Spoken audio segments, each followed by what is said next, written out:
And welcome to Pure Adrenaline Sports, everybody. I'm John. So far, we're waiting for Sean. Harold's at work. Cam's at a wedding today, so just me so far today from Pure Adrenaline. But joining me this week is our good friend, a guy that's been a supporter of the channel since Sean and I started back at the beginning of last season. He's got his own YouTube channel as well. Jeremy from Jets Chaos. Jeremy, thank you for joining us. And how are you doing this morning? How's the weather on the West Coast? Well, it's good. It's good. It's actually a sunny day today. We're having a lot of sunny days, but um I don't know, to the East Coast it's gonna sound warm to you guys, but to us out in Sacramento, they cry like little babies out here whenever it's cold. So day starts about 37, 38 degrees in the morning, but then we go up to like 50 degrees, Oh, that's not bad. 52 degrees by the middle of the day. So call it what you want. It's a bit chilly in the morning, but to me, it's New York fall. Yeah, right. Yep. So good weather out there.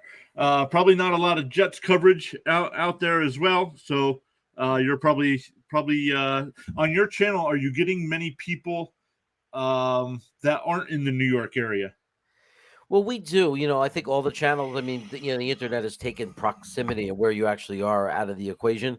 I would say, I have a similar audience to the other jet content providers. So I'd say there's a bulk of people from the New Jersey, New York area.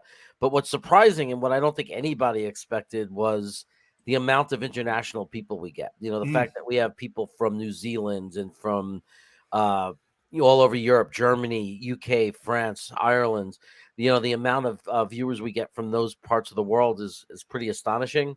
I think that only thing that makes me probably tend to bring in more of the West Coast and sometimes more of the international is just because I'm 3 hours behind New York. So sometimes my time, the time I do shows, works a little bit differently and is more attractive to other regions. yeah. Sean's over in the chat. Not sure if he's going to jump in or not. He says, "Hey guys, happy football Saturday. We got some college football bowls going on, NFL and FCS semifinals. Yeah, great time for sports. Yeah, yep. Since college football regular season is over, the NFL uh, playing some Saturday games this week, and then next week most of the games are on Saturday for Christmas Eve. So let's just jump right in with our Jets. Actually, you know, uh, Zach Wilson back at quarterback this week. So on your, I know you're streaming almost every day. So what's been the take? Have most guys been supporters of Mike White, or have they been clamoring for Zach Wilson the whole time? Well, I think there's been a shift in the Jets fan base for sure, but being the Jets fan base, there's still a split. And sometimes the minority is the loudest. Mm-hmm. So, as I think more and more people were embracing Mike White and agreeing with Salah's decision, that Mike White at the moment is definitely at this point of his career is ahead of Zach Wilson, um, and the better quarterback for the team. It's hard to know exactly how much, but I'd say the 15% of Zach fans are very loud. So if you go onto Twitter, if you go onto YouTube shows into the chat, they're very loud, they're very persistent. But I do think the majority of the Jets fan base was supporting Mike White because they saw that something was wrong with Zach, that whether it's permanent and he's just not the guy, or if he got a case of the yips and he needed to reset, whatever it was, most people recognize that Mike White was the better alternative at this point in time. Yeah, and you talk about Zach Wilson with the yips. It was especially his footwork. I noticed in any game film I would watch, he just couldn't set his feet when he did get time, and then when he felt pressured, he would definitely. The problem with him, he would run like 5 to 10 yards back instead of stepping up in the pocket. Where Yeah, where Mike White has been able to step up in the pocket. yeah, it's interesting you say that. And that's the difference between a casual fan and a more serious fan, and why it's not just looking at a stat box and it goes beyond just looking at the results and then, oh, which team were they playing, and what was the coverage like. But and me, I very recently up into my life, I was the casual fan, right? I didn't spend extra time. I watched the game. I made my judgments based on the box score and what I was seeing in front of me during the game. Now, being a content provider, I have guests, I have people come on, we do film analysis. I've learned a lot.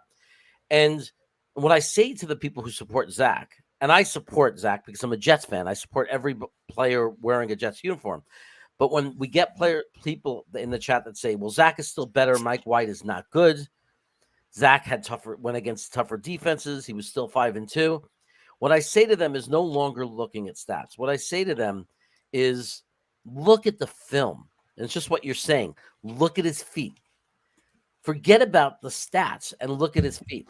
When you see an NFL quarterback and his feet is dancing the whole time, and then he's throwing balls off balance, off his back leg, he's not stepping through on his passes, and then it's not just the ball fell 5 feet short of the receiver or he overthrew the ball by 5 feet. You start to understand the why. So you look at Mike White's feet, and you were elaborating on it like already, you were just talking about it. When you look at Mike White and you look at his feet, he's in the pocket, he's stepping through his throws, and you see how accurate he is. And you look at Zach Wilson, most of his throws are coming off balance. He's not stepping through with his feet, and we're seeing the results of that, and it's not good. Yeah, agreed 100%. So no questions in the chat yet. Let me just check Twitter. I did send it out on Twitter to see if anybody had any fantasy questions going on. Jeremy, you were in our league here, just missed out on the playoffs. I don't know if you saw that you missed out on the playoffs in our league, but are you in any other leagues? And did you make playoffs in any of your leagues? Yeah, I made it like in 2 of my 4, or 2 of 5. You know what my mistake was? And because I never did more than one league before. Like I used to just be in this one league, right? My mistake was I believed in the same guys in every league. So when you end up with your starting running back in all 4 of your leagues are Javonte, Brees Hall, Patterson is your backup, right. And then all 3 get hurt for the year. I mean, Patterson came back, but what happened was I didn't realize that if there's bad injuries, every team I had in fantasy was decimated. Wow. I lost all my running backs in every league. So I'm literally scraping for running backs. It's really hard to work like that. And I had Keenan Allen on 3 of my 4 teams. Wow. He hasn't played a lot. So I took a beating, but I scraped and I clawed in 2 of my leagues. I'm in the playoffs. Good. So good luck. Good luck this weekend in those, in the 2 leagues I'm in. The one league, I got a first round bye, so I don't have to worry about my matchups this week. But the other league, I did, and I had Kittle on Thursday night, so a good start to the week for me there. But we do have some people watching, so if anybody's got any questions, fantasy related or just football related, go ahead and pop those in there. We'll get going here. Let's look here. Oops, let me put this on the screen. See what's trending on Twitter. Let's get rid of this banner for now. All right. Steelers, Trubisky starting again. Some Vikings injury news as well.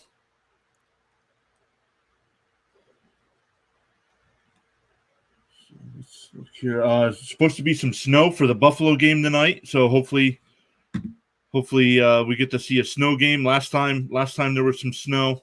They moved the game, but that's because it was 6 feet of snow and not 6 inches of snow. So crazy there. Colts inactives. Anybody? Ellinger's who's the backup. Nope, nobody fantasy related. So let's look at some of. Actually, do I have the stats? One thing, as Jet fans, we haven't done this year is usually this part of the season we're already looking at mock drafts. So I have not started doing any of that. Have you started doing any of that? I have not done it on my channel. I've done it just to see, who's around, what positions are around with the 20th pick. I don't know any of the college players this year. I've been so busy with the channel, I haven't gotten to follow. But we do have a guy on my channel, a friend of the channel who's on a lot. You know him. His name is Dom C. Dom C has actually created a catalog of college players. He's looking at all the film. He's putting together a whole catalog of for every position. And when the season is over, we're going to we'll do some mock drafts to guide us, like on who is even, because it doesn't make sense to look at guys we can't get. So we're going to use the mock draft to say, okay, we're picking, let's say we're picking 23rd. Who are the players that are around 23rd? What are their positions? What are our positions of need? Who do we think are the best value? And we'll start to get to know the players that way. Yeah, right. Right now the Jets would be pick 18, but that could change. Still, 4 weeks to go. So I expect the Jets to win. Excuse me, at least 2 more of those matchups. 7-6. Detroit tough. Detroit's on a roll this week, so it's not mathematically it's not a must win, but it feels like a must win game for the Jets this week to keep their playoff hopes alive. Yeah, I agree. I can't imagine losing another game, and just the emotionally and recovering. I think that the psyche of teams we know are so important. I mean, what's really changed in Detroit? It's confidence. Mm-hmm. What's really changed in Miami? Why are they struggling all of a sudden? Confidence. I mean, it really is about confidence and about, it's a big part of what makes you a winner or a loser. And if the Jets don't take care of business at home, I think that it's going to impact them in a very strong way and also in a very negative way. Also, it's just a matter of, are they deserving? Like, at what point do you say this team simply does not deserve to be in the playoffs? Mm-hmm. Because the playoff team should be able to be a team. And I think the league, it's bad for the league if this is not the case. Playoff teams, to make the playoffs, you should be a team that wins the games you're supposed to win, especially at home. Right, agreed. And looking at the Jets' last 4 weeks, I mean, if you're 100% right. If they can't beat the Lions and Jaguars at home, they do not deserve to be a playoff team.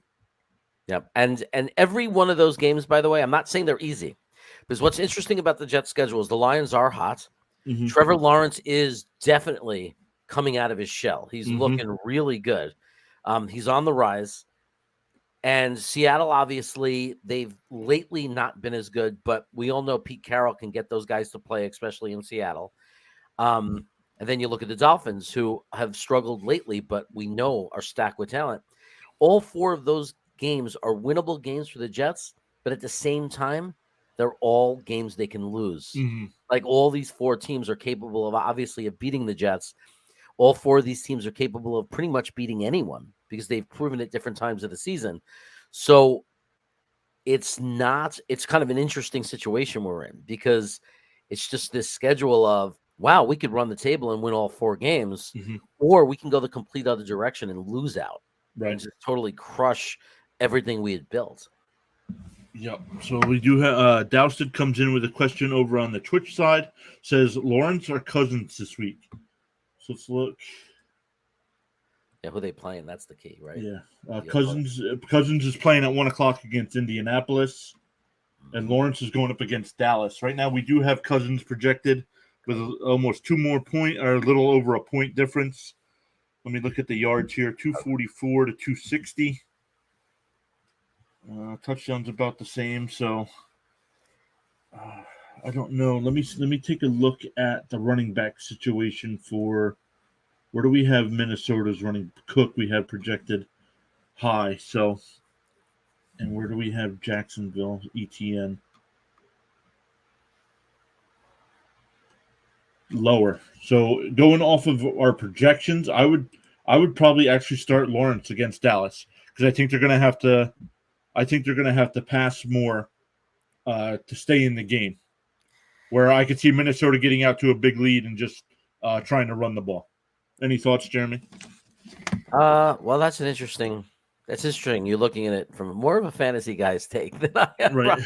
Because I look more just like, I don't think about the garbage time and that kind of thing.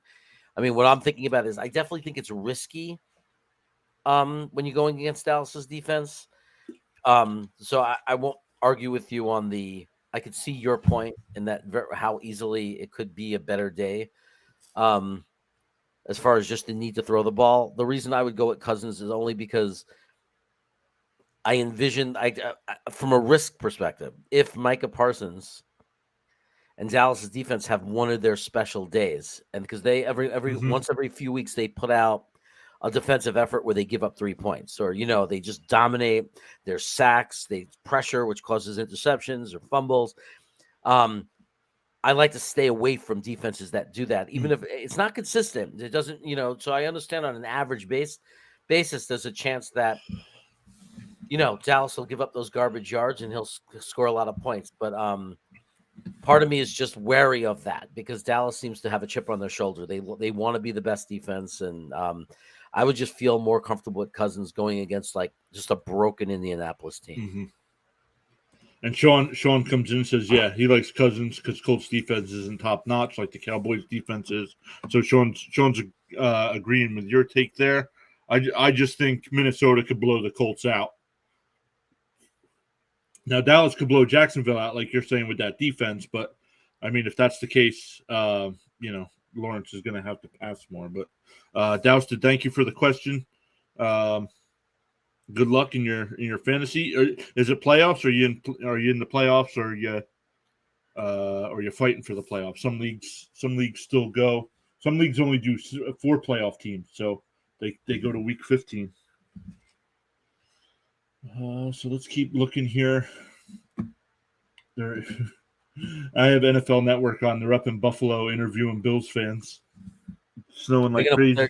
They're not going to delay that game or anything, right? They're just going to play it in the storm. Yep. Yep. 6 inches of snow is nothing to them. Yeah. People are. Yeah. No. It's the only. It's going to be coming down when people have to do the commute. But the point is, they all grow up in that. They're used to doing it. So. Dousted says, yes, sir. Sean says, blowout. Psh, we get 3-score lead and choke and barely win today. Spoken like a true Vikings fan. I don't know what he's doing. He told me he was getting his laptop going, so I don't know where he is. Dousted again. Amari Cooper or Christian Watson. Ooh, who are they playing? Cleveland is playing Baltimore today, right?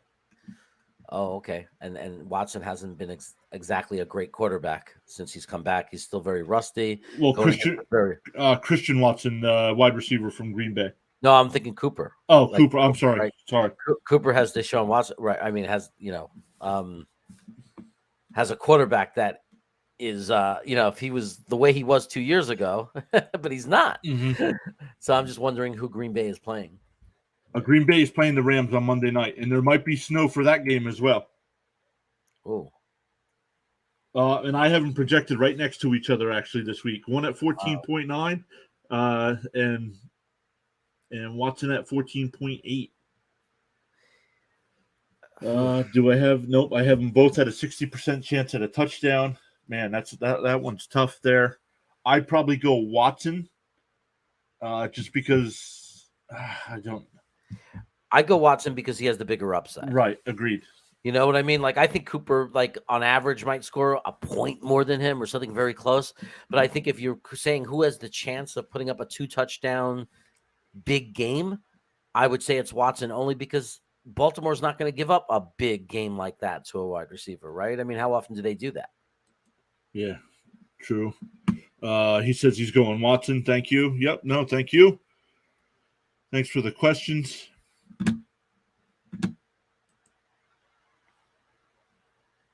Let's keep going here.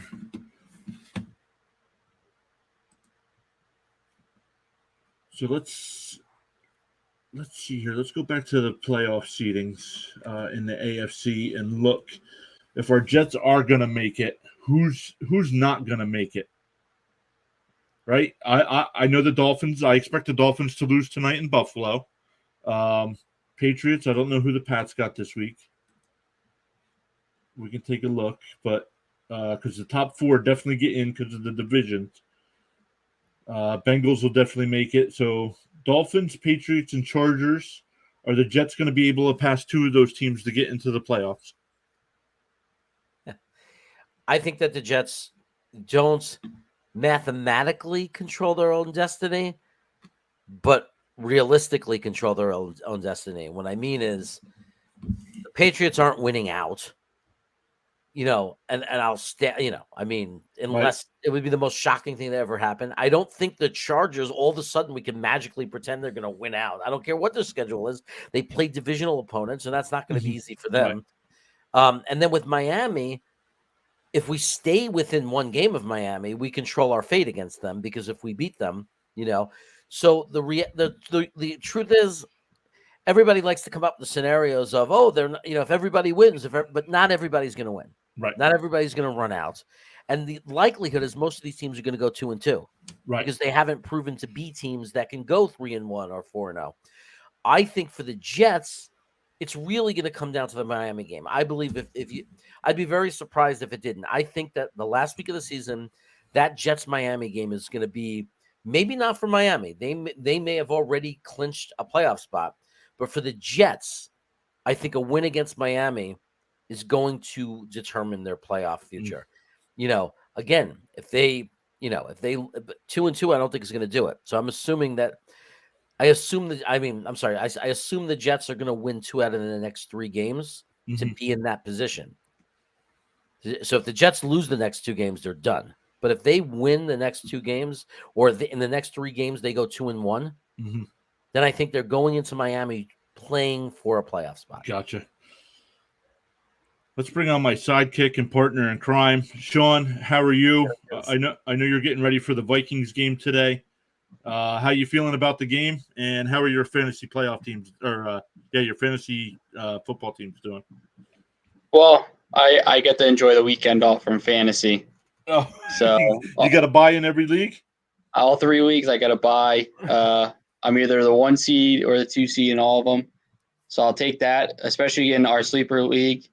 Having Josh Allen and Tyreek Hill, I'm glad I have the bye, because I'd be getting no points from them probably this weekend, or very little. So enjoying the bye. Vikings side of it, I mean, after last week's game and just the head-scratching play calling that we did, I can only hope that we come out this week and we play better. Playing against the Colts, I mean, you would think that we have a better chance, but I guess you can never say never, because you never know what team's going to show up. So, yeah. So with some of the questions that were going on in there, you said in the chat, you said you liked Cousins more today. Yeah. You just think it'll be a closer game? I think they can blow them out and start running the ball a little bit more than what Jacksonville's going to have to face. Problem is the Vikings don't run the ball. We're pass first offense. So that's my only concern, is that we've seen them in multiple games now have the chance to just run the clock out, and we still are passing a football like it's nothing. So that's my only concern, is that Cousins is still going to throw, and the fact that the Vikings defense is bad. So if the Colts can throw on them like I'm expecting them to today, this game could turn into a shootout and be a high-scoring game, just because both offenses have to go up and down the field a lot. Gotcha. So Jeremy and I were talking about the Jets' chances at making the playoffs, but they have to pass two teams ahead of them. So out of those teams, who do you? First off, as an outsider, do you think the Jets make the playoffs this year? I think I wouldn't say there's no chance, but I would probably say if they lose this weekend, it's a slim chance, maybe like 20%. If they can go and win this weekend, I think you honestly could give them a 60% chance of winning or making the playoffs, just because of the Chargers' schedule the rest of the way. I would favor them more than I favor the Jets' schedule. But if the Jets can come out and play the way that they played with White at quarterback, as the way they could play with Wilson at quarterback, and if they can run the ball and establish the run, I think that would help them. If they come out and Zach Wilson's just throwing the ball around the field like it's nothing, honestly, it's going to be a long game, because you got to establish the run for him.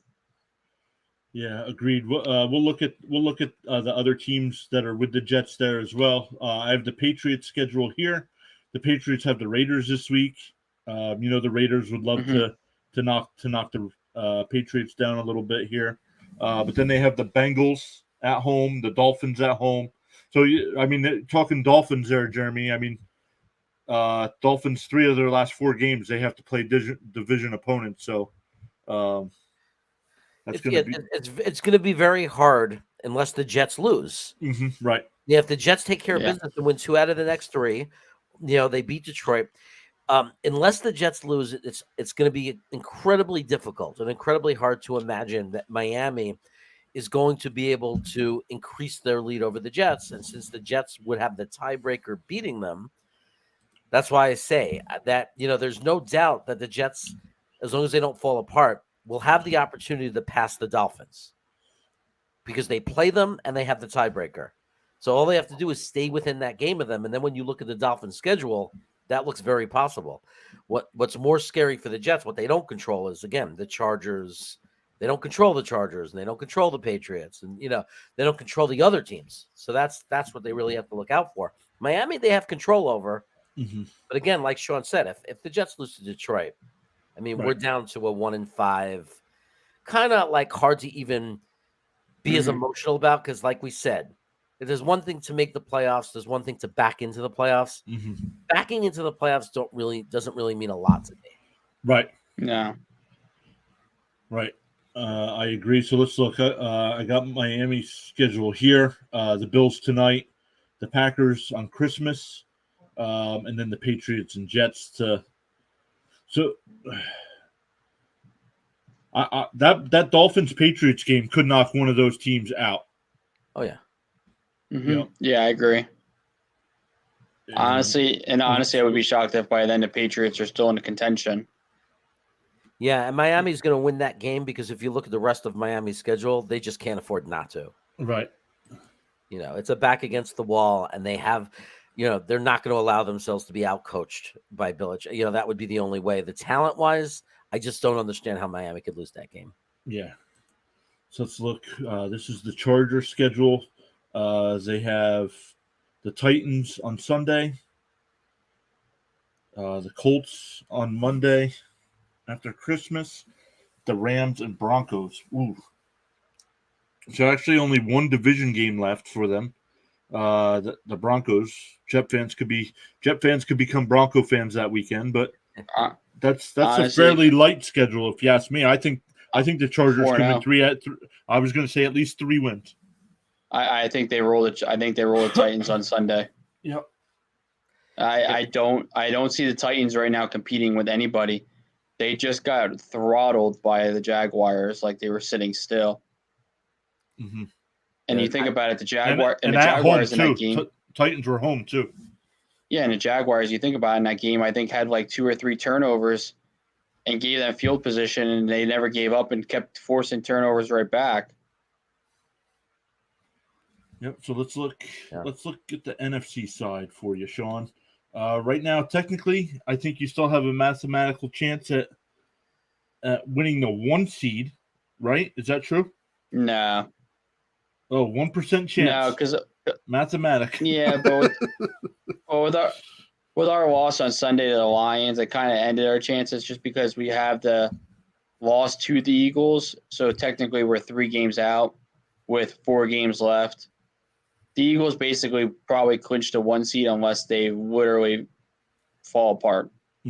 My only concern right now is getting the 2 seed, but truthfully, I wouldn't mind the 3 seed just because of the way the seedings are going. Because either way, I mean, we're going to probably play we're playing the Commanders, Giants, Seahawks, or Lions, basically, all of which we should be able to beat. It's from there. Now, you played the Lions twice this year. Did you beat them at home? We beat them at home, lost on the road. We beat the Commanders on the road, and we play the Giants next weekend. Oh, okay. And we beat the Packers, obviously. Yep. So let's see here. Yeah, because if you did that, even if you ended with the 3 seed, you probably wouldn't have to. Would you have to play you would probably have to play the Eagles the next round, unless somebody upset the 49ers. Yeah. Well, if we're the 3 seed, it would depend. The Buccaneers and Cowboys would be the Eagles game. Oh, okay. They would play the 4 seed. I would think that's the way the seeding would go. Yeah, you're right. So regardless, if the Vikings win, they wouldn't play the Eagles till the national championship series. Wow. So that's great. So go ahead, Sean. Sorry. I actually have a fantasy question for you. What do you think of today? What do you think of Singletary as a running back? Do you think his chances are good today, or do you think in the snow it's kind of hard to say? It's so weird because I've been watching the forecast for out there where it looks like it's supposed to snow all day, but then kind of lighten up during the game.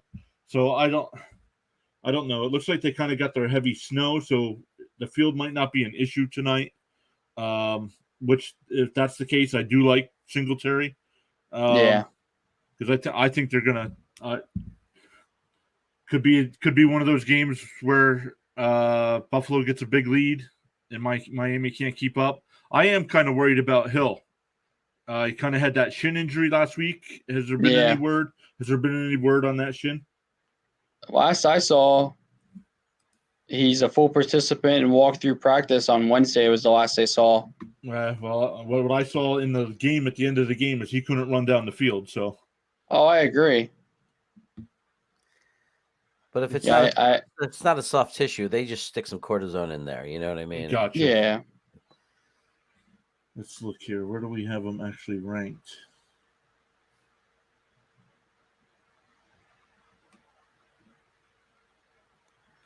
See, I think Singletary is going to, in the second half, there's a good chance that he's just going to be running out the game. Mm-hmm. Right. Like he might have just big yards because I could see Tua is the way he's been playing and now coming into the snow against Buffalo's defense.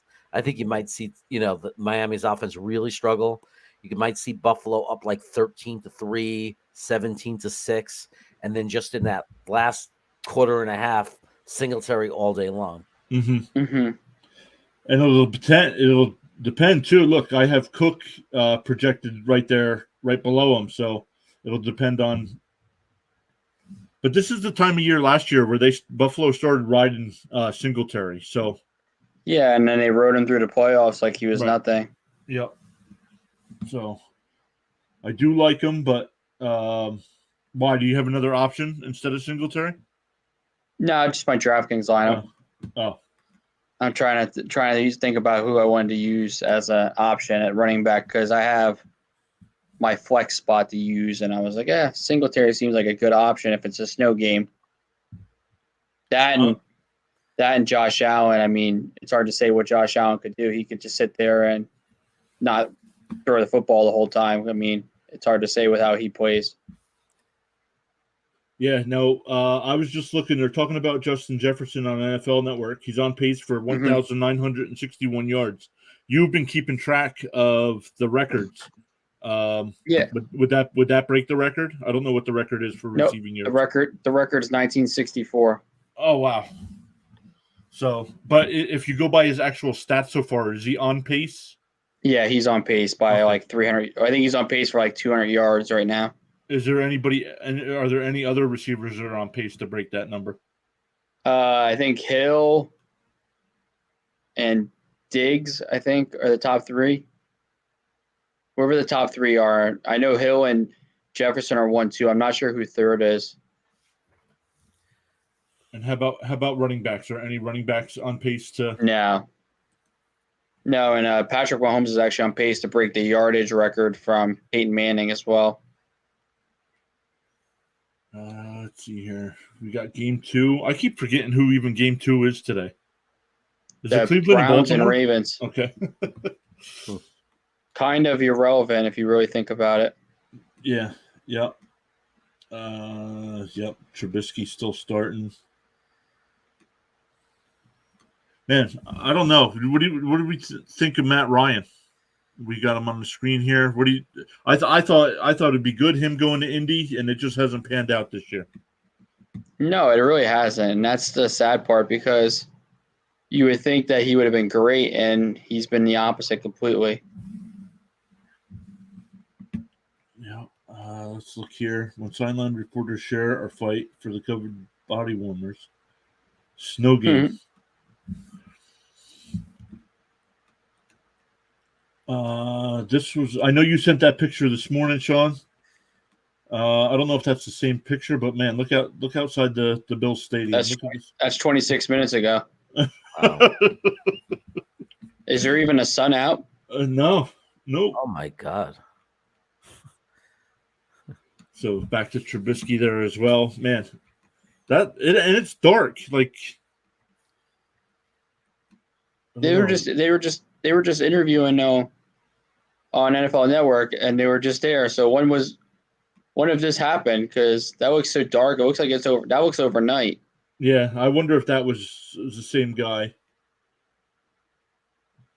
It says current situation, so I don't know. That's crazy. If that's real, then I mean, that's just insane. That's gonna be a fun game to watch. Harold's here. Harold, you shouldn't be watching live streams when you're at work, bud. He says, Goff, I'm on Raw noon. Yeah, good afternoon to you as well. Yeah. So here, my DraftKings lineup, I actually went with Matt Ryan today at quarterback Mm-hmm. because I have Jonathan Taylor at running back with J.K. Dobbins. My receivers today are Pittman because you have to have a receiver running and quarterback duo. And I just think that Pittman and Matt Ryan today are probably going to link up for at least 100 yards. And then you obviously have to have the Jet. Justin Jefferson's got to be in there. Harold says he can do what he wants. Yeah, that's how people get fired. But no, and then at receivers I have Jefferson and Peoples-Jones, and then I have Nick Joku, and now like I said, Singletary, and then I think the Bills' defense tonight is just going to go off. Yeah, agreed. So I don't know what's up with the Dolphins. Is I know Tua has not been playing well, so that hurts.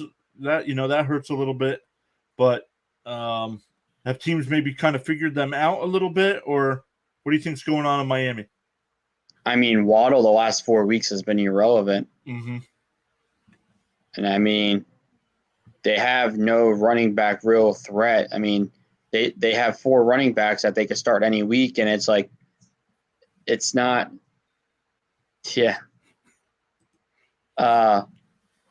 You got to think about it. You don't have a running back that you have guaranteed starting every week. So it's like you're changing the running back so very much. There's no real consistency. Mm-hmm. They have no tight end. Mike Gesicki is horrible. Yep. I don't know if he's just that bad or if they just don't want him in there, but he is horrible. And then when you look at Tua, I mean, if you put any kind of pressure on him, it's over. Yeah. Jeremy, your thoughts on what's up with the Dolphins? Well, I think if you look at the last few games, they've been jamming the receivers up on the line of scrimmage. Mm-hmm. So they've been slow, not allowing them to do what they want off the line of scrimmage, which is probably makes it harder for Tua to read what's happening. Like if right off the bat, because it's taking them longer to get into their routes. So I feel like it's kind of surprising because he was doing really well, but I think maybe that's the difference. Maybe,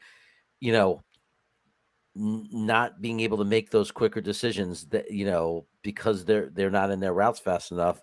Now we're kind of exposing a weakness of his. Mm-hmm. And teams copy each other. They look at film, they figure it out. They're like, okay, they're not responding well, and they're challenging him. And it's that back and forth. Now, if Tua is the real guy, or the offensive coordinator, the coach are the real people, they need to find the response. How do we make teams pay for doing this? I was thinking about it. The one way this doesn't work for the Jets, because I always think about it from the, how does this impact the Jets? When we play Miami Jets don't do that. We don't step up. We don't jam. Right. We give a lot of space. We play mostly zone. So I it's going to be curious, like to look at Tua today, see what Buffalo does. But I'm really interested in if teams continue to do that, are the Jets going to change? Because they typically do not change their system for the opponent. So it'd be interesting to see how they really going to let Tua come back and be comfortable again and let their receivers off the line of scrimmage, or are they going to make the adjustment that these other teams seem to have done? And then also by that time, it might be irrelevant, because if you don't think Miami is working on a strategy on what to do about this, of course they are. They Mhm. see what's going on. They see what's happening to their offense. They have a brilliant head coach, an offensive mind head coach. Mhm. He's thinking about this. He's like, okay, what do you do? What do you do when they're jamming your receivers and it's working? How do you prevent that from happening? How do you make the other team pay for doing that? And we're going to see Miami's response to it tonight, because it's coming from Buffalo, Mhm. and for the week after that. And honestly, Sorry, Sean. Let me. Harold said he's got to get back to work. Have a good stream, guys, and go Lions. Yeah, Harold's a big Lions fan. Nice turnaround there for the Lions. Sorry, Harold, I can't root for your Lions this week. honestly though, to touch on the whole Tua situation, and the crazy part about Tua right now is that he leads the Pro Bowl voting, and he's not even. I wouldn't even say he's top 5 quarterback in the league right now. Yeah, right. It just shows that how bad that if you live in the right area, the fan voting can get you in. I mean, I think personally it should come down to stats on who makes Pro Bowls. Mm-hmm. I think that's where it really matters, because you have these players that are making these Pro Bowl starts and all that and aren't even a decent player half the time. Yeah, I agree. I don't even think, as long as it's up to fans voting, I don't think a Pro Bowl next to your name means anything. Right. I don't think it. I mean, it really erases it as being mattering and having any significance in your value as a player, because it's not based on your play; it's based on your popularity, and it doesn't. Right. It makes no sense. I think for baseball, I've been saying it for years too. It's like, it's ridiculous. It's like, base it on statistics. Come up with a good rating system that takes all the stats for that position and creates a score. Right. And you take the people with the highest score. It's simple. Right. Yep. Yeah, I agree. Yep. Let's see here. They're actually live showing. Do you guys have NFL Network on? I had it on there showing Buffalo. Yeah, them plowing it. It must have just been a bad camera that took that picture we saw on Twitter, because so they're getting ready there. Indy and Minnesota. We could talk about today's games. We expect Minnesota to win. And actually, we never expect them to win. Stop it. Baltimore and Cleveland, division matchup. That's a tough matchup. Being in Cleveland, I have not seen any weather. I mean, Cleveland's not far from Buffalo. Is there any weather going on in Cleveland? They said there's a 10% chance of snow flurries. Oh, that's it. That's it. And that's it. Just some flurries. Then, of course, Miami and Buffalo to round out the night. But then on Sunday, some big games as well. A lot of fans will be paying attention to Detroit and the Jets. But I was thinking this actually could be a trap game for the Eagles this week against the Bears. What do you guys think? They have Dallas next week on Christmas Eve. So, and any well, there's always a chance. But your guys' thoughts on Philly going to Chicago and maybe Chicago pulling an upset? Decent. If Justin Fields starts, I mean, the Eagles seen a mobile quarterback like Justin Fields yet this year. Yep. That's the way I look at it. If Justin Fields is healthy enough to be able to be mobile, I don't see why the Eagles can't go in there and get upset, just because their defense hasn't seen a quarterback run the way that Justin Fields can run. I mean, I'm not saying he's going to go out there and throw the ball for 300 yards, but he might be able to go out there and run for 300 yards. Right. Let's see here. A game that really, if you look at by record, you wouldn't think meant anything. But Pittsburgh and Carolina. Right now, Carolina only one game back of their division. And actually, I think they're going to win that division. You know, it'd be crazy if Tom Brady finishes the season below 500 and makes the playoffs. and then somehow, some way, that team wakes up for the playoffs and makes like a Super Bowl run. Right.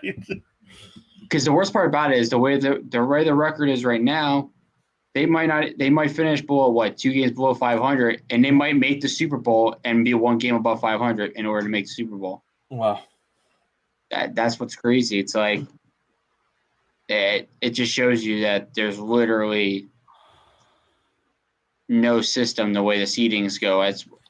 We said it the other week. That's why it needs to go like basketball has and hockey has it. You have 1 through 7, and that's your seedings. There's no division. Just because a good team is going to miss the playoffs that deserve to be in it over Tampa Bay, Carolina, Atlanta. I mean, hell, New Orleans has a chance. Yeah. Yep. Now they do, but if you look at if you broke it down by conference record and division record, it's really going to be between Carolina and Tampa Bay. And Carolina, I believe Carolina won the first matchup between. I never say never. I would totally support a rule in the NFL that it's kind of like with voting in the world, right? If you don't get a certain, even if you have the most votes, you don't win the election if you don't secure a certain amount. Correct. To me, if you don't have over a 500, and there's an odd amount of games, so it's perfect, right? If you don't have a winning record, if your winning percentage is not over 500, if you're not 9 or 8, and that includes ties, whatever. If you don't have a winning percentage of over 500, I think that division win should be compromised, and it should automatically just become a wild card playoff spot. Like if there's a team in another division with a better record, that team should get it. I really do. Right. Because what really controls, it's just blind dumb luck that you happen to be in a crappy division. And now, like Sean said, what you guys are saying is like a more deserving team stays home while a team with under a 500 record gets to play in the playoffs. I don't understand that. It's so easy to fix. There's no complication to it. It's so easy to fix. If the rule should be, if you're under 500, you are not eligible for the playoffs unless that record, let's say 8 and 9, is the best record that really does truly fill that 7th spot. Yeah, I agree. And especially that team right now, according to the way they have it set, is going to get a home playoff game. Yeah. Not only make the playoffs, they're going to get a home playoff game because they won their division. They're actually showing Minnesota right now, too, and it's snowing in Minnesota. So all 3 games today could have snow. But only one of them's indoors. Dallas and Jacksonville. Dallas can, with a win, can keep pace with Philadelphia. Yeah, I mean, they still have a chance at the one. They technically still have a chance at the 1 seed, but if the Eagles win on Sunday, I think the 1 seed would almost be, like I said, locked up. Yeah, and then especially I think if they beat Dallas next week, I think they I think if they beat Dallas next week, I think that ends it. Let's see here. Right now, Dallas. There's only a 4% chance that Dallas makes the number 1 seed. So yeah, with a win, like I said, with a win on Sunday, I think there's only 3 games left. Next week would pretty much decide that with the Eagles and Cowboys game. Yep. Let's go back to the schedule to finish up. We're probably about 15 minutes away from kickoff here. Oops. Kansas City, Houston. I saw Houston, like everybody's out. Kansas City might pull their starters at halftime in this one. We said that against Denver last week. Denver, talk about what a matchup. Denver and Arizona, beginning of the year, looked like a great matchup. Now, I have not seen anything on Russell Wilson. Is he playing this week? He's out. He's out. So, man, he's out. Not a good look there. The battle of the backups. Yep. And who can win the crap bowl pretty much. Yep. Then 4:00 games, we got New England and the Raiders. Definitely be cheering on the Raiders there. Where even though I don't think they've been officially eliminated yet, but the Raiders, they're close. They would still have an outside shot with a 6-8 record. Tennessee and the Chargers. I just think honestly, I think if the 1:00 games go the way And on paper, if it could happen, if Jacksonville beats the Cowboys and the Chargers beat the Titans might want to watch out. Mm-hmm. We said last week there was an outside chance Jacksonville could do it. If somehow, some way they beat Dallas in Jacksonville and the Chargers win, they're only a game back with tiebreaker. Right. It could be on for Jacksonville to somehow sneak in at as below 500 record. Probably they'll probably be 8-9 too. Mm-hmm. We're gonna know pretty soon because that Jacksonville Jet game's Thursday. So Thursday, right? It's all gonna be within 5 days of each other. Like by Thursday night, Jacksonville will know their fate. And Yeah, I don't know. basically. I don't know about over in East Rutherford, New Jersey. I know here on Thursday, in Eastern PA, we're supposed to Yeah, they get want snow. 6 to 8 inches of snow here. So there Yeah. might be snow for the Jets-Jags game. Big advantage for the Jets. Big Yeah. advantage for the Jets. Yep. No question about that. That's a huge advantage for the Jets if it's going to be a snowy night. Yep. Absolutely. Then Tennessee and the Chargers. Then Cincinnati and Tampa Bay. Cincinnati's favored in Tampa Bay. And then the round out Sunday, we have the Giants going down and play the Commanders. Sean, I know you went to the Vikings Commander game in D.C. How was that stadium down there? It was loud, so it's going to be loud. That stadium is going to be packed, I'm sure, for that game just because of what's on the line. Right, but hey, what would you say? What would you say? How many were there a lot of Vikings fans? Or Oh, yeah. Yeah, it was 50-50. Got you. But hey, I predicted the first time they played, I said it was going to be ending a tie. Imagine if they tie again. Can you imagine the same two teams tied twice in the same year? Would that would probably never happen again? Sean's last two predictions on stream are he called the Giants Commanders tie a couple weeks ago. Wow. And Thursday night you said that Mike White would be ruled out this week. Yeah, and Zach Wilson would be starting. And I told you were crazy, and then the next day we find out that I'm pretty good on these prediction things. Unlike Harold, I predict correctness. I'm batting 1,000. And Monday night we round out the week in a game in Green Bay, which could also be some snow as well. The Rams against the Packers, but man, Baker for the last 3 minutes, Baker looked like a good pickup for those Rams. And honestly, if the Rams win that game, they would eliminate the Packers from playoffs. Oh wow! Basically, I mean, it wouldn't be fully, but it would be almost near impossible for Aaron Rodgers. And I think if that's the case, Jordan Love would get the start. Then I think from that point on. I think once I agree with you. I think once the Packers are officially eliminated, they will make that switch at quarterback. But and what's crazy is that the Lions have to play the Packers in Lambeau, and they could play them without Aaron Rodgers at quarterback, and that would only help their playoffs chances. Right. So, well, that's good because after we beat them this week, their playoff chances will be a little hurt. Hey, I don't know. You better hope Zach Wilson comes out Zach Wilson better feel dangerous this week. Oh man, I don't. Yeah, and with the whole Zach Wilson thing, I wanted him in the draft. I thought he was the guy. No, of course we didn't think. We knew Lawrence was going number 1, but out of the other quarterbacks that were taken that year, I definitely wanted Zach. And he just hasn't. I don't know. He just hasn't shown it yet. I mean, we're only Jeremy, 23 games into his career or whatever it is. So we'll see. Maybe a couple of weeks off. Somebody in your stream last night, Jeremy, or yesterday afternoon said, we can't keep giving this kid. Now, last year was an injury, but we can't keep giving this kid weeks off to figure it out. Well, yeah, I mean, I agree. Look, the reality is it's not about the production; it's about growth. Mm-hmm. He's not getting better. That's the problem. Right. When he beat Buffalo and people, and they won that game, he was efficient. Threw 150 yards. He didn't blow anyone away, but he was efficient. Mm-hmm. Now, that was where he left last season. So it took him all those games to be and look like the guy he was last year at the end of the year. Right. Like against Tampa Bay, he was efficient. Right. Kept us in the game.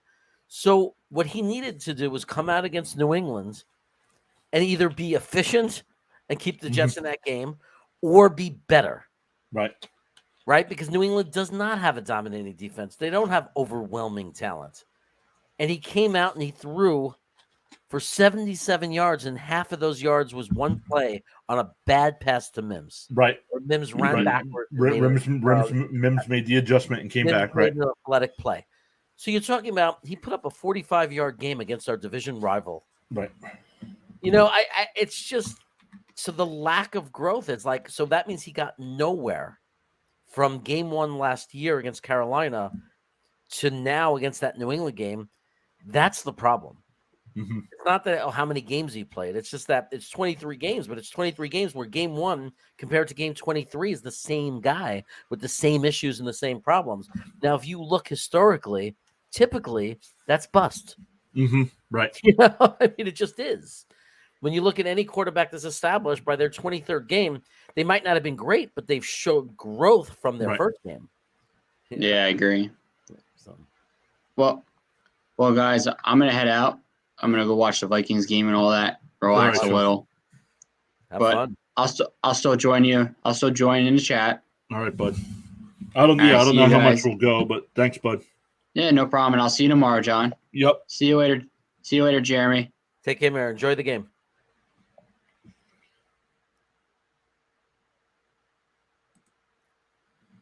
So let's look. I just saw this. Nick Foles is active as the Colts backup quarterback, and he's at U.S. Bank in Minneapolis. If Matt Ryan is struggling, won't be surprised if he takes the field where he made history in the Super Bowl when he was MVP with Philadelphia. Wow.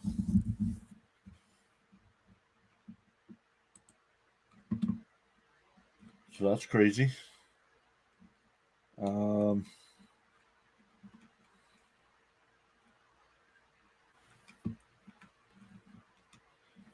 It's the fantasy playoffs. Fantasy football now will be answering tons. They're answering questions over there as well. Don't want to share that. Don't want people. You know, we got 5 people watching. Nobody's asking questions now. I don't want them to leave. At least watch. Let's look here. Let's go. So back to that. So, man. Yeah, I've seen your channel, Jeremy.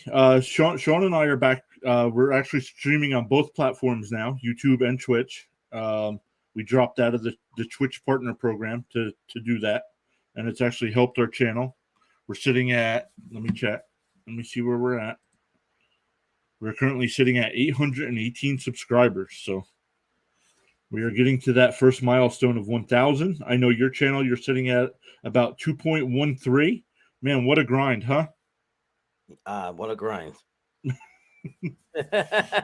I mean, look, it's funny because at one point it was easy, right? It goes into phases. It's at some point it's easy and it's like, wow, they're just coming for free. I'm doing nothing. Right. And then there are times where you grind and you fight for every sub. But it's been a hell of a ride. So, but I appreciate guys like you who have been with me since the very, since the beginning, supporting the channel. And people don't know it. You were I think you were my second guest ever on the Wacky Wednesday show. Yeah, I believe so. Yep. Yeah, you were my second guest ever, and we had what? I think we broke 10 people watching that show, and we were excited about it. Right. I was excited. Wow, I got over 10 people to watch my stream. I can't believe this, and we were celebrating. So, I mean, it's a grind. It's a grind to build up a YouTube channel. You have to be willing to. Basically, it's like, I think it's the same as any kind of entertainment. Like, you'll make, like any successful comedian will tell you, they did 1,000 shows of performing to no one, bombing, having people walk out, no crowds. Like, this is what it takes. You have to grind and you have to put in the work, and eventually people find you, and it takes off. Yeah, like you said, right now it says on the YouTube side, it says there's 6 people watching. I love the fact that it says 6. Yeah. Because when we, like you said, when we start out, it's 0, and then it might tick to 1, and then it drops back down to 0. Well, you pick a particular challenge for yourself because there's so many fantasy providers, right? So it's so saturated. So it's really, really difficult. Whereas with me, when it says Jets in the name, Right. you know, and I watch when the other guys are live. I don't compete against the bigger guys. I'm Right. not like going head up against them. So, and I, you know, so I mean, it's a little bit different because you can get those 15 fans that will be on your show every time because they're just hungry for the content and there's no one else. But like it's, you know, so you're picking a hard thing because it's like that's like me going live every time Green Bean and Jets Talk 24/7 and Jets Central. Like if all those big guys were live and I went live and try to take them on, I would have 3 or 4 people in the chat if I was lucky. Right. You know, so Well, and like you just said, a couple of those channels. I know a lot of those guys won't go against each other either. Yesterday, I'm watching Ryan for a little bit over at Just Talk 24/7. His stream ended, and then I get an alert saying Green Bean went live. yeah. So it was like, yeah, he waited. Yeah. Yeah, he told me, he texted me, said, I'm going to go on live, so I'm waiting for Ryan to finish. Yeah. So, Yeah. Yep. It's tough, but yeah, I love doing it. Love talking sports, especially when last time you were on, it was just Sean and I. We've actually grown to a group of 4 of us now. Harold, who was in the chat, he's at work today, and another guy, Cam. He's a Cowboys fan, and he's at a wedding today, so he was unable to stream. But Nice. so Good to have a team. Yeah, it makes it easier. Always interacting.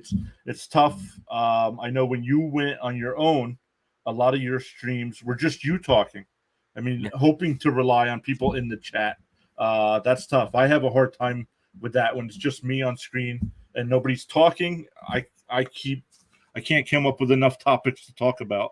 To keep people entertained. For me, it's a balance. It's interesting. It's interesting to say that because I need some of that because sometimes I need to just talk, vent, and just talk and let people see my feelings and, you know, and then, but I couldn't do that every time. Like big part of the channel, obviously having guests like you on and having guests and getting their insight and, you know, and then bringing in specialists like film, you know, my film guy and, you know, you bring in different types of things. But, it's funny. But I do need a little bit, and you know, because you watch my channel, there are times where I need to just have the screen to myself. And just, you know, I just give like a 30-minute rant about something.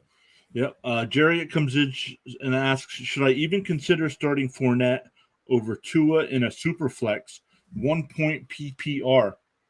Yes, you should, just because of the weather that's going to be in Buffalo tonight.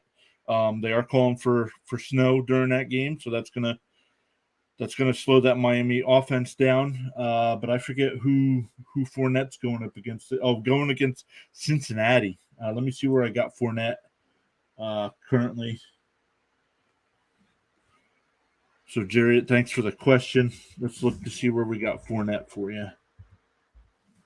Fournette, we have at 11.3 points, projected to get about 36 yards rushing, but add a bunch of catches and yards out of the backfield as well from there. So just because of the weather, I would probably go Fournette. Jeremy, if you had a super flex, what would you do? Would you definitely go quarterback or would you go running back? Let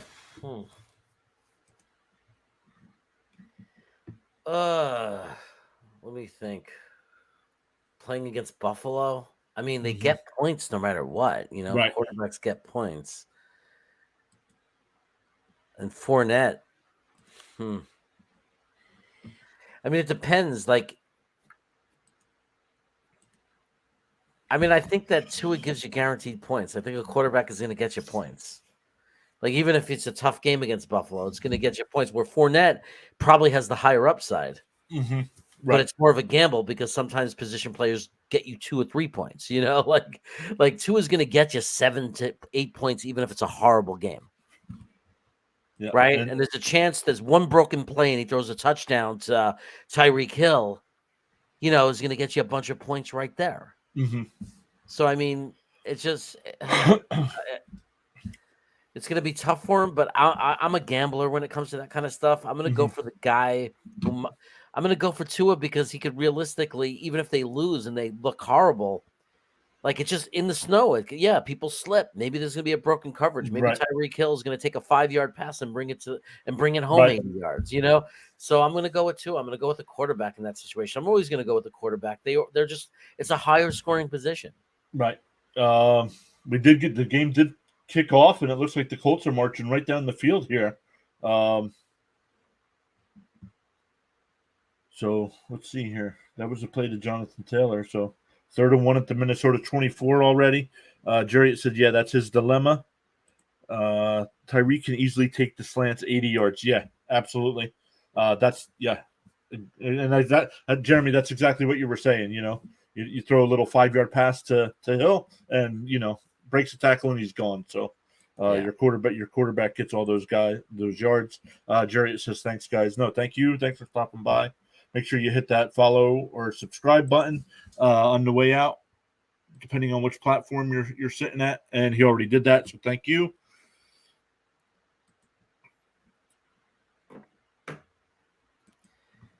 So let me see here. Oops.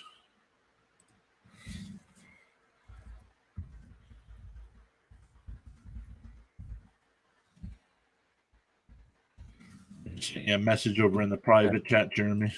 Sorry. That's all right. I just wanted to let you know.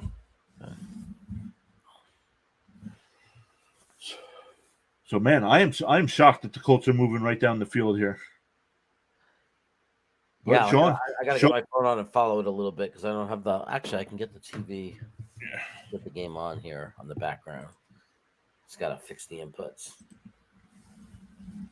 So let me know because you'll be ahead of me because I don't have live television. I stream everything. So.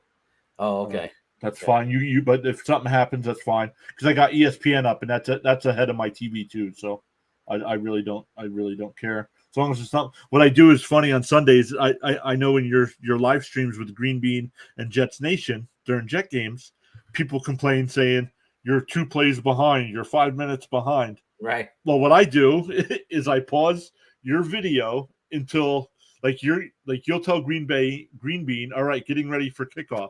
I will pause you, and then as soon as it kicks off, I will start you guys. So, and I turn your chat off, so I don't get. Yeah, what's interesting is Green Bean will have he's actually going to be up to date, and I'm going to be way behind him because he is in New York. Oh, yeah. So tomorrow's game, he's going to be in local live TV. And that bums me out because it's so hard because he doesn't pause or anything for me. He likes to be, hey, I'm live. I'm live. So the problem for me is that it really is it ruins it for me because he's yelling about what's going on. Oh no, great, and I don't know what's going on, and Right. I've actually muted him. And he's like, dude, why aren't you answering me while I'm talking to you? I'm like, I have to mute you because you're ruining the game for me. Oh, that's funny. Jerry asks, outside of fantasy, were you all surprised by the success of the Jets this season? The early success, yeah. I thought the Jets would win anywhere between 7 to 8 games on the season. If they got lucky, maybe 9. So that's exactly where we're sitting with 4 to go. So some of the earlier games that they won, I didn't think they would win, like beating Buffalo early on. But Jeremy, your thoughts on the Jets season? Yeah, I mean, it's not the way I thought. I thought we could win 1 or 2 of the first 4. That wasn't a shock to me because Cleveland. It's that was a miracle comeback. But even before the Cleveland game, I said there's a lot of hype on that team. They never actually win. They made 1 playoff run, but everybody looks at the players, but nobody looks at the team. And then I thought Pittsburgh obviously was very vulnerable. I thought we were going to hit a really bad spot there in November. I thought we were going to lose Green Bay, Denver. I thought Buffalo. I thought we were going to lose a lot of games. And then I thought we were going to end the year with a lot of wins. And it shocked me. It really did surprise me. I mean, you believe in your team. You see the potential in your team. But after years of losing, until it happens, you don't believe it. Right. So when it finally happened, it's like it's always surprising. It always takes you off guard. And now here we are, and it looks like the back half of the schedule that was supposed to be easy is not easy. Mm-hmm. And now we're kind of 50-50. It's like, which team are we? Are we the team that won those hard, tough games, and we're going to win this and make the playoffs, or are we falling apart? Are we the team that's lost the last couple of weeks? And I think we played 2 very, very difficult teams, and we played them very tough, and I think that we're a very good team. Mm-hmm. Yep. Jarriett says, I'm a Texans fan, and I thought we were going to be over 4.5 wins. Definitely not happening. Yeah. Man, it's been a rough year down there for the Texans. Yeah. Well, I mean, it looked like they were building on that on their quarterback, but he's obviously I think he's maybe a very top line backup quarterback, right? I mean, Mills, he's like the kind of guy you have as your backup quarterback. He can manage the game, but you need your star. Like you need your quarterback to lift you to the next level. So, and I don't know that their scheme, that they're built to be a team that can win, like with just the game manager. I think they're built where they need, they need a great quarterback, and they're going to have an opportunity to get one. I mean, there's a lot of good guys coming out. Yep. So, and they've proven in the past that they know how to draft, because even Mills was a great pick. Right. He's outperforming the pick. So they know how to pick. They know how to pick quarterbacks. That they've done well in the past doing it. So I think it's a good year to pick a quarterback. It's a great year in the draft for a quarterback. I think Houston, you start there, and then you got to rebuild around it. And if they're smart, they'll just fill offensive line. Second you take that, they have a good running back. Mm-hmm. Right? They have a really good running back. Pierce, just get the offensive line. Just focus on the offensive line. Get your quarterback. Yep. Rounds 2, 3, whatever, free agency. Build up that offensive line, and then you start to build from there. And we can look. Let's go over and look at the Texans right now to see. Right now, they do have the number 1 pick. But yeah, like you said, take your quarterback here. Then you got pick 12, pick 33. Like you said, draft that quarterback and build that line and get going from there. I mean, they got a ton of picks this year, so they definitely can do that. Yeah. I mean, you could turn it around fast, because if you have that talented running back and you get a talented quarterback, if you pick right on the quarterback, and they have all those picks that they could, I don't know how many good offensive linemen they have, how many they need, but it's all the OL. If you just protect that quarterback that you picked, and you have a running game also that's benefiting from that offensive line, suddenly you're a tough team to beat, right? Because you see Minnesota and now Detroit winning a lot of games without defense, right? Just by being able to score a lot of points. Then moving forward, you start to shift your eyes towards your defense, and how can I build a great defense to get the team over the top? So, but I mean, that's the one good thing about, if there's any consolation prize to having a horrible season, is especially when you need a quarterback, it's a big consolation prize this year because there are a lot of quarterbacks. Yep. And they'll definitely be going quarterback this year. Like he says here, Davis Mills fooled us in training camp. Yeah, he did. I mean, he had a decent season last year, but just didn't. Look, he's a top of the line backup quarterback. Right. Like really, like a guy that get the real guy in there, and you still have Mills for like 3 more years under your control. If he's on the bench, give him a little bit more money, give him, whatever to extend him. Like it's really healthy if you find a guy like that no one's coming after him to be a starter anyway. So it's really a healthy thing to have a very solid backup quarterback that you can trust for 1 or 2 games. Mm-hmm. Someone gets hurt, the season is not over. Mills is good enough, if you have a really good team, to keep winning games. It's kind of like a Mike White. Mm-hmm. Right. He also Davis Mills is a great guy, just not the guy. Yeah. Very. I mean, look, no exaggeration. Top of the line backup quarterback, not even as an insult. Like being a team where if this league, quarterbacks go down. Mm-hmm. So it's so when you do turn it around, you have a quarterback and you're winning games, a guy like him as your backup quarterback could save a season. Right.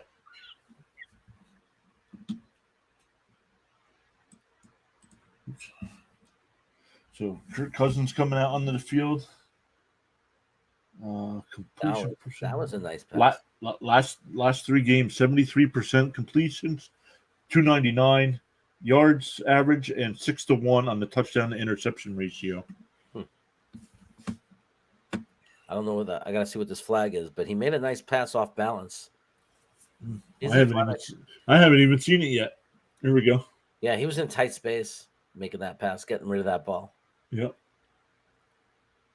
That's what an experienced quarterback does, though. He's like able to stay. He's able to see what's going on until the very last second. Yep. That more second, last tenth of a second.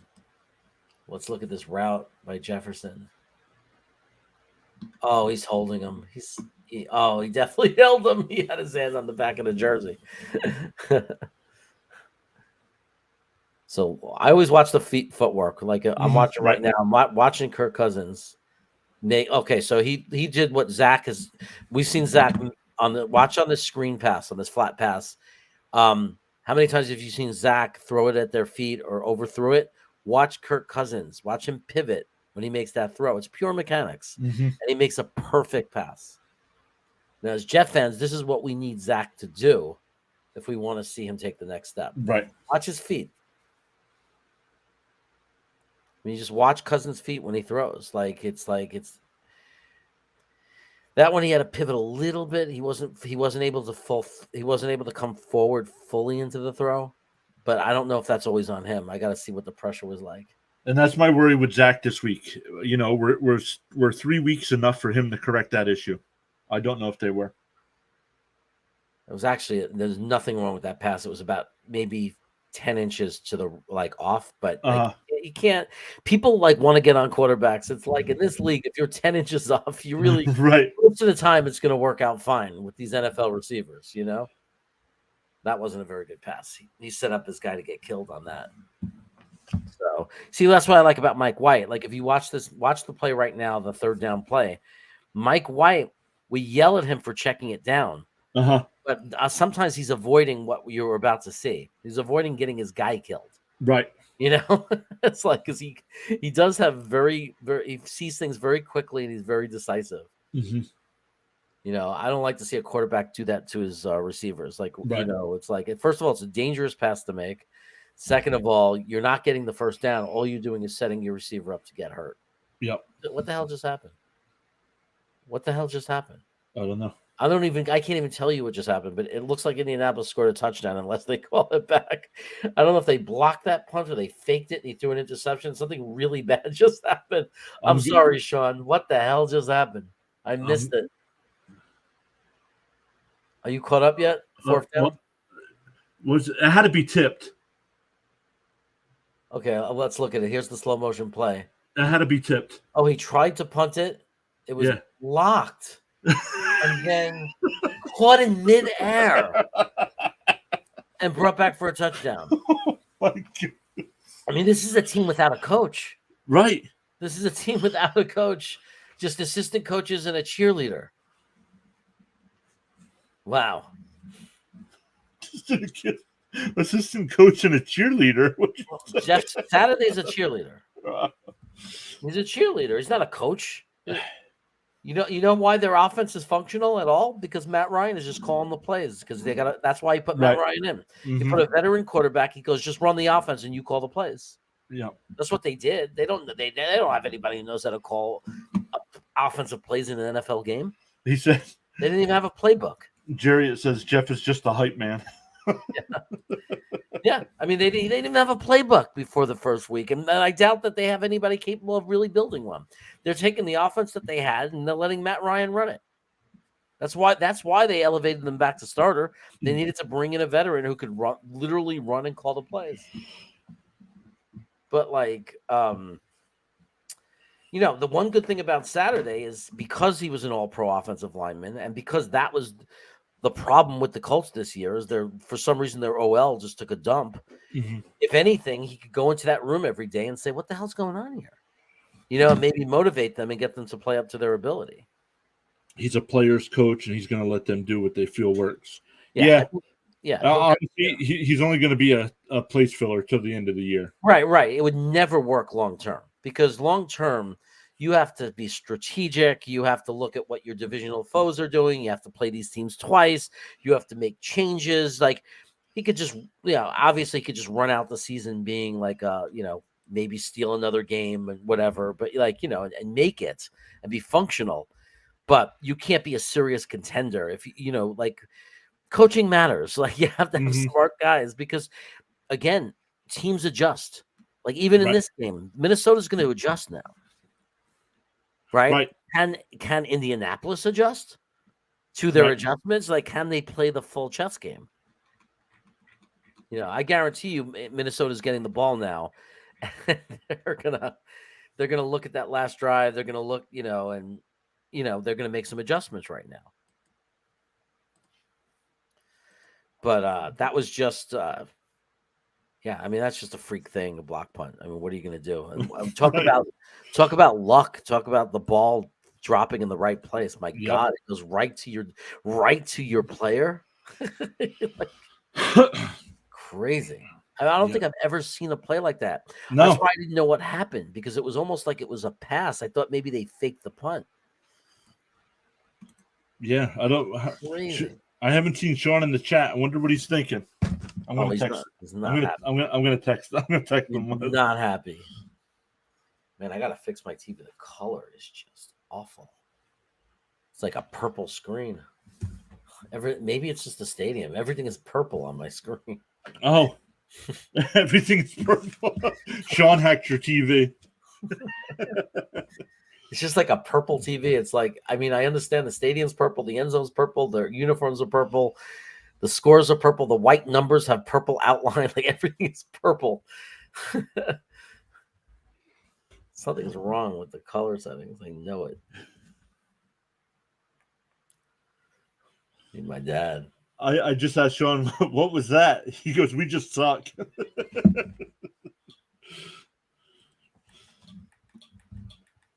Man, that's brutal. That's a horrible way to start a football game. But at least you're home. Like, at least they're home. They can get the crowd back on their side. It'll be easy to get the crowd back on their side. Yeah. Especially when Cook makes a big run like that. Yeah, it's not. I mean, it's it's we already saw that. It's a freak play. I mean, like oh, look, what's this? What's this? Oh, okay. Wow, they had a great kickoff return. You see it yet? No, the kickoff return. No, I just saw the handoff to Dalvin Cook. Oh, okay. That already happened then. Okay, so I'm just saying they have a great field position right now. Yeah. Somebody made a big run. Uh-oh. Yeah. Another turnover? Oh, no. Oh, no. What the hell happened there? I keep missing it. I don't even know what's happening. Was that a fumble? Let's see if it stands. I think there's just another turn. I was about to get all excited. Oh, Minnesota's going to respond with the score. And now, what the hell happened? Let's see if it's a fumble or if his foot was down. Oh, his knee might have been down. It looks like a fumble, though. Indianapolis was very good at this last year. They know how to cause fumbles. Right. Oh, I don't think his knee was down because it was on a player. Wow. Holy shit. I saw the fumble. I'm just waiting to see a replay to see if his knee was down. I think that it was on a player. Does it count as being down if it's on a player? Nope, because oh no, that ball's definitely out. Oh, poor Sean. Oh, no. He just texted me. Let me see what he says. He just said unreal. This is a disaster. Why couldn't they do this against the Jets? Right. But Indianapolis is really good last year. Like I was saying, they train really hard on knocking the ball out because they cause a lot of fumbles. Although it's the guy, they don't have their guy in that's really the best at doing that, which is Leonard. Their linebacker. He's usually the guy that does it.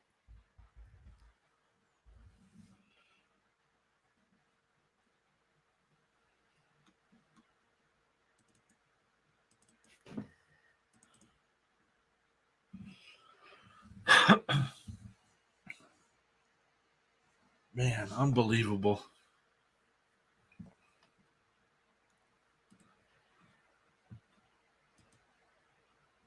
Well, let me go back over to the NFC. No, looking at the, I don't think Detroit can still win that division. But man, the Vikings are lucky they can only drop to the 3 seed. Tell me now it's not because it's a Vikings game. This screen is freaking purple. Because I'm watching commercials. Oh, it's purple. Why is the LA Rams coach in a purple shirt? What happened? Is it an old TV? No, it's a new one. I got to figure out what's going on. I try to adjust the color. I thought it was going to work. I'm horrible at this stuff because I don't know what the things mean. Like I'm awful at doing this stuff. But color settings, like color space, I don't know what that means. Tint. Like which one of these is going to make it not be purple? I don't know.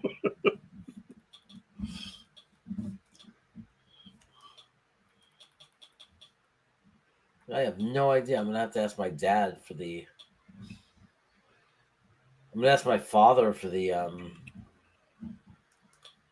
to help me out. Like he's better at this stuff. He can give me the numbers to set it to. But it's kind of an awful situation. It's hard TV to watch. I'm watching a purple screen. Well, that's a little better. Okay, now at least Indianapolis looks blue. There you go.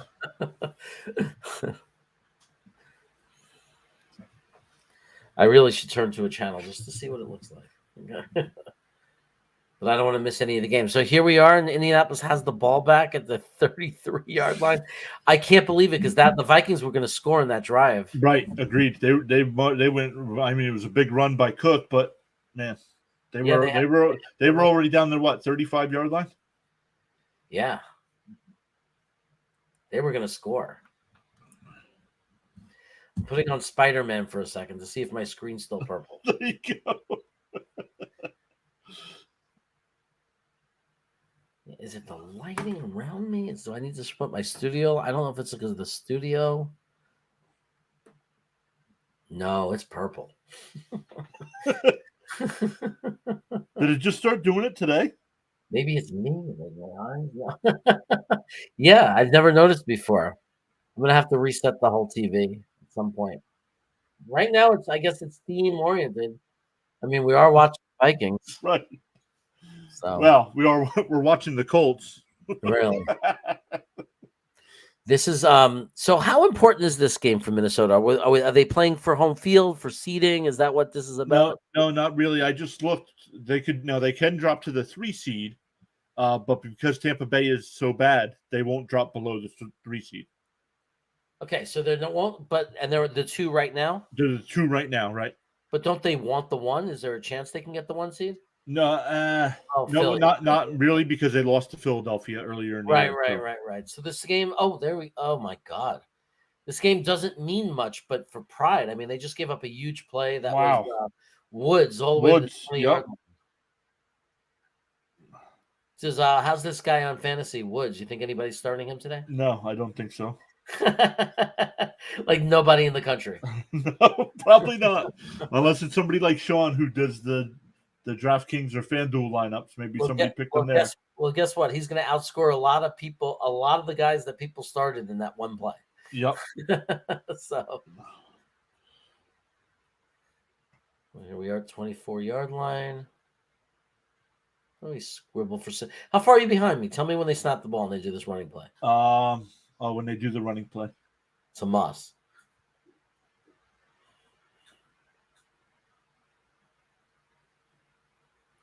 Like, what do you got on the game clock?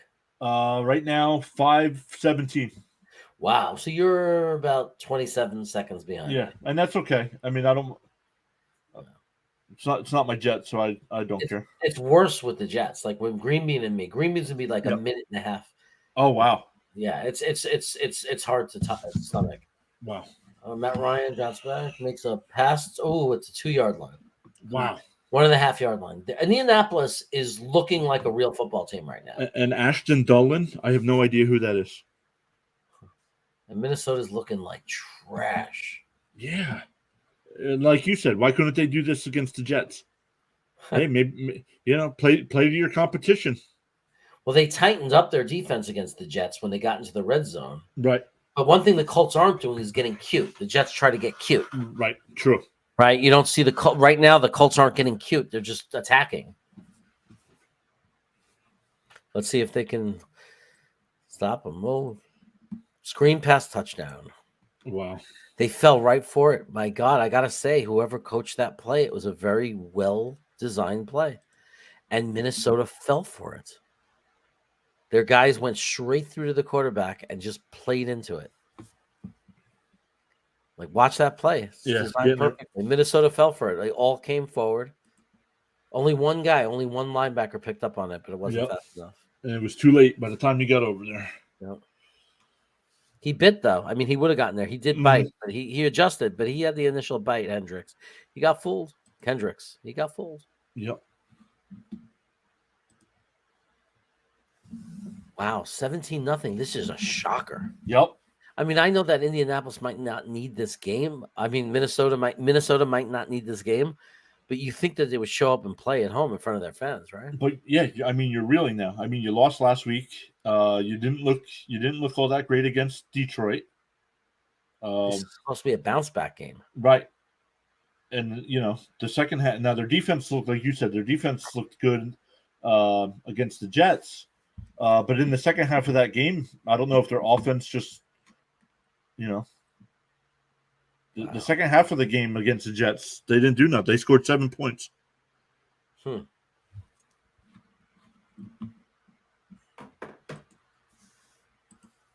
Yeah. Crazy. I'm in a commercial now. Hey, for the Jets, 72 is Clemens, right? Yeah, I believe so. Because JJ is 52. Jermaine Yeah, Jones. JJ's 52.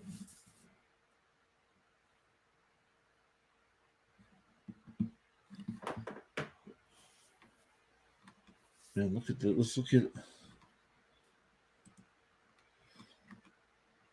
We're about 10 minutes in.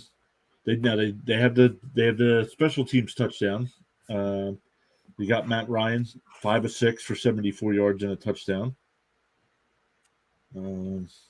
Spreading the ball around too. 5 different receivers so far. Yeah. Well, I mean, look, we know Minnesota does not have a good defense overall, and Right. I guess a veteran like Matt Ryan is like, I'm going to pick them apart today. Mm-hmm. I'm just going to eat them alive because he's still, if you can't put tons of pressure on him and you give him time, he's a veteran. He's been through it all. He knows every defense that you're going to throw at him. It's like, if you don't execute, he's going to eat you alive. That's what we're seeing. But I mean, really, it's a game of turnovers. Let's not fool ourselves. Right? I mean, we have a punt touchdown, so that's 7 of it. And then this came after the turnover where it looked like Minnesota was going to score. Right. So, I mean, like that was a 14-point flip or a 10-point flip. I mean, it's easily a 10-point flip because Minnesota was already in field goal range. Mm-hmm. So it's a 10-point flip right there. Yep. So now they have to score a touchdown or the game's over, in a sense. I wish Sean would have stayed on stream with us. I know, that's what you guys got to understand. You want to build up the channel, you got to put in reactions like that. Like he's got to be. I'm getting text messages, and believe me, I will not repeat those words on stream. But this is a game of turnover. This is right. Obviously that's the obvious thing. It's like, so, but Minnesota's defense didn't have to buckle. They didn't have to let them get the turnover and then just walk right into the end zone. Right. So, I mean, Minnesota needs to respond here, definitely. Oh, yeah. Protect the ball. I mean, come on. You got Kirk Cousins. You got Justin Jefferson. It's like, get it together, guys. Mm-hmm. Make a play. I mean, it's still the first quarter. They don't got to do anything desperate. They don't got to, they can still just run a normal offense. Right. Yeah. Because think of it right now, if you're Minnesota, you have to think of it that way. Let's run our offense here, get a score. You get the ball. I mean, we're still in the first quarter, but they do get the ball to start the second half. So you think of a possession there as well. So. Oh, here's a penalty.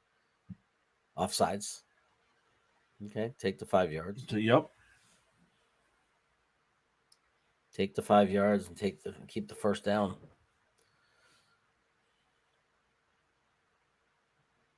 How's Darius Shaw doing for them? He's good for them, right? I remember Darius Shaw. I remember Darius Shaw when he was in the draft. Mm-hmm. He was a guy that we looked at for sure in 2020. Yep. 2021. So in that first play for Minnesota, even though it was a penalty, that just shows they're going to keep running their offense. Oh my God. Oh my God, that's ugly. Uh-oh. Oh, is that ugly?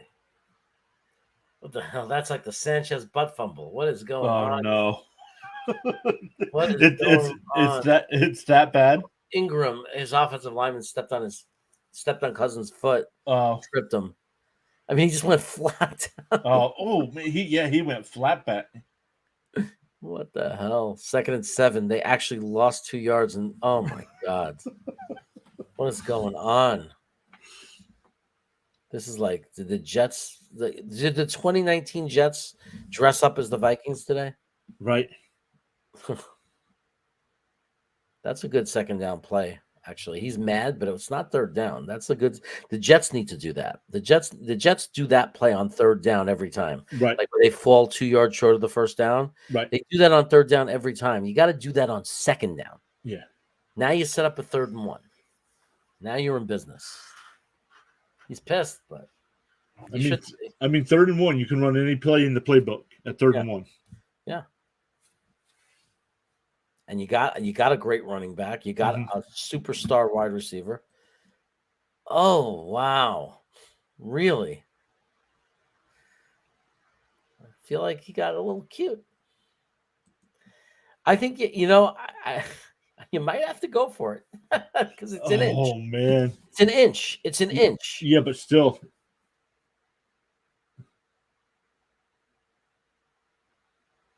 I don't.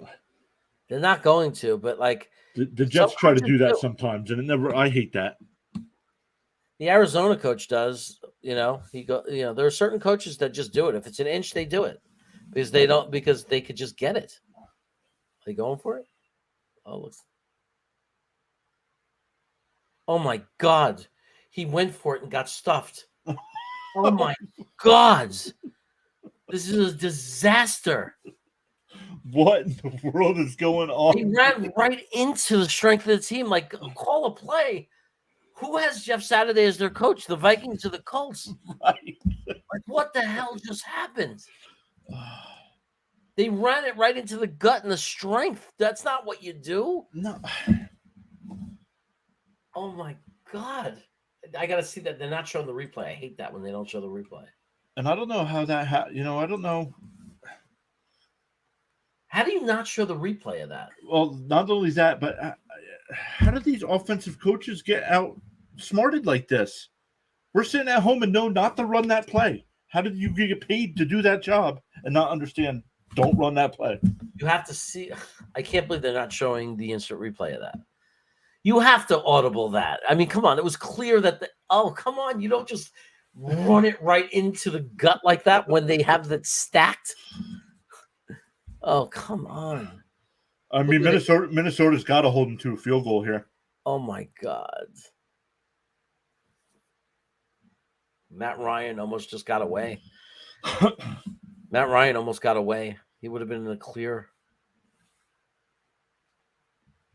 Guy made a good come from behind. This is like getting – if they score a touchdown, the game's over. Like it has to be a field goal now, and then they have to come back and score. Like, it's really bad. Oh, he almost – yes, I finally saw that play. He almost got away. Younger guy would have made it out of there. Yeah. Yeah, Jerry. Oh, my God. This is getting ugly. Jerry said, why was that not a sneak? If you're going to hand it off, why not just sneak the quarterback? Well, that's what you're supposed to do for the inch. Like when you go for it at any part of the field, when it's 4th and inches, that's what you do. It's impossible to stop. You're just supposed to do a sneak unless your center stinks. Unless your offensive line is atrocious, it's inches. You just fall forward. But when you step back now 2 steps and hand it to your running back, you're giving all this time for the defensive line to push the offensive line back and win that battle. If you're not gonna sneak it in that, then you have to go around the end. Yep. Because that's the gamble that most defenses do. Like if they're brave enough to run around the ends, well, then they good for them. Because you have no choice on the defense but to stack the middle. Man, if somebody would have told me the score was 17-0 after the first quarter, I would have never, ever have thought Indianapolis. And they're about to score more. Right. They're about to score more. Like, this defense is bad. This makes the Jet fans that scream about Mike White look right. Mm-hmm. Like, it's like they're all yelling he had a good game, but he wasn't good because it was like, in other words, Mike White should have been able to put up 4 or 5 touchdowns because this is awful. But on the defense of Mike White, Matt Ryan is a veteran guy, Right. Super Bowl quarterback, you know.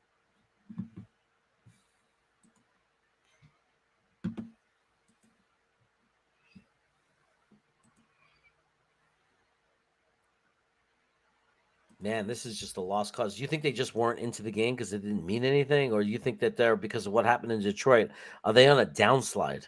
Yeah, It makes me feel bad because I thought the Jets play, I thought, at least the Jets played really well against a good team. And now I'm starting to think maybe playing good against them doesn't really signify much. So, and maybe they took the Colts lightly. I mean, I know you're not supposed to do that in the NFL, but look, they came off the high. They get spanked by Dallas. Then they come off the high of beating New England on Thanksgiving. Then they hold on. They're able to shut the Jets down in the red zone and hold on to that 27-22. But then they, shoot. So if you look at the second half of the Jet game, the Lion game, and so far today, they have not been good for a couple of weeks now. And I mean, to me, honestly, it's got to be looking past the Colts. Not, they have a matchup with the Giants next week. I don't know. I don't know what's going on with Minnesota.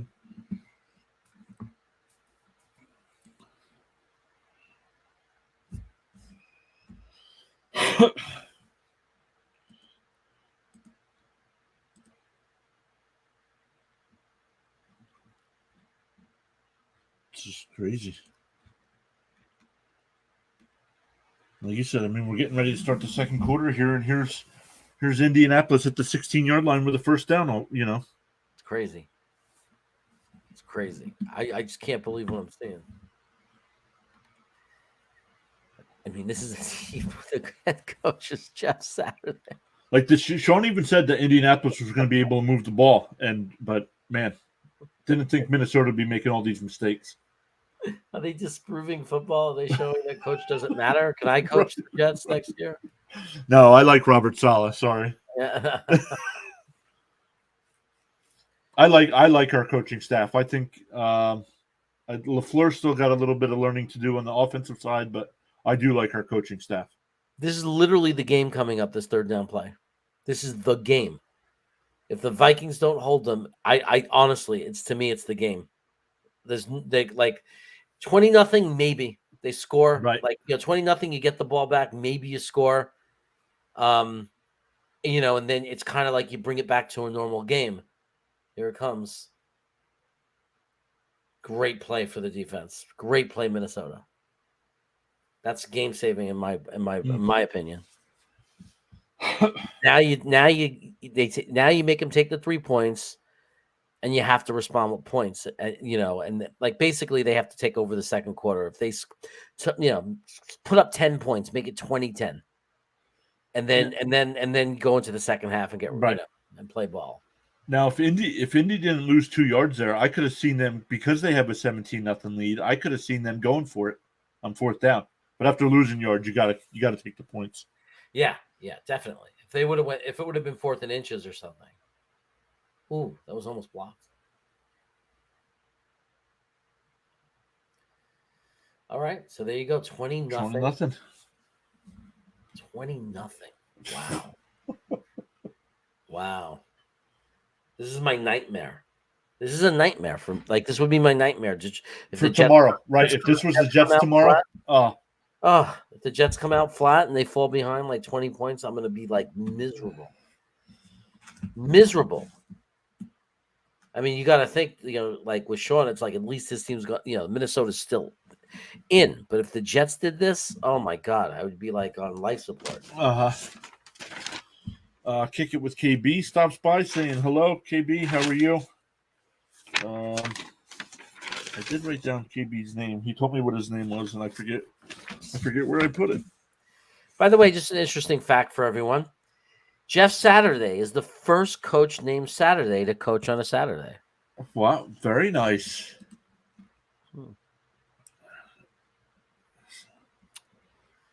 the NFL. I don't want to speak for college because KB says he's doing good. Jarrett says this is great for me so far, fantasy wise, playing Cook, Jefferson, and Hawkinson. So, yeah, but now you know. Well, Cook's got the fumble, but Jefferson and Hawkinson the rest of the game are going to get a lot of touches. Oh, over three leagues. So, if it's not all one league, that's not bad. Yeah, could you imagine?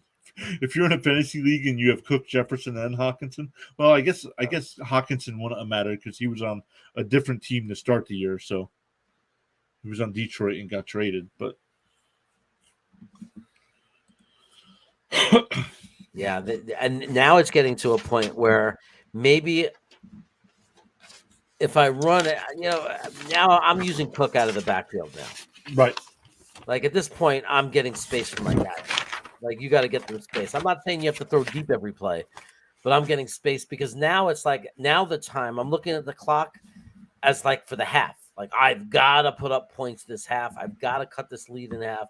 That's what I'm thinking if I'm the coaching staff. If I'm the coach, I'm thinking I got to cut this down to 10. So I got to hurry up now. I got to stop. I can't wear down the clock. I got to if I'm going to go let Cook catching short passes be my running game. But get this kid into space. Get Jefferson involved. Like you got to get Jefferson. You got to settle it down by getting Jefferson involved. Agreed. I had notes here. Man, I still can't believe it's 20-0. This is crazy. Wow. Ugh. No return. 22. Better off. He would have been better off letting it roll and then taking it at the 25-yard line. So, love when they interview these young coaches. Well, we're just not doing stuff. We're turning the ball over, and we're not. We didn't get the first down. That doesn't help. And he's a young kid. Look at him. He's young. Man. Yeah. What are you going to say? We had a block punt for a touchdown. Right. We then had a ridiculous, we had a fumble. Right. Right. Our defense is not playing. They didn't come to play until just now, finally. I mean, what are you going to say? And then I called a bonehead play on 4th and inches. KB's asking how was our day today? Good. Talking some football here with Jets Chaos. It's always fun. First day of vacation, and I got 3 football games. What could be better than that? Nice. Oh, sack.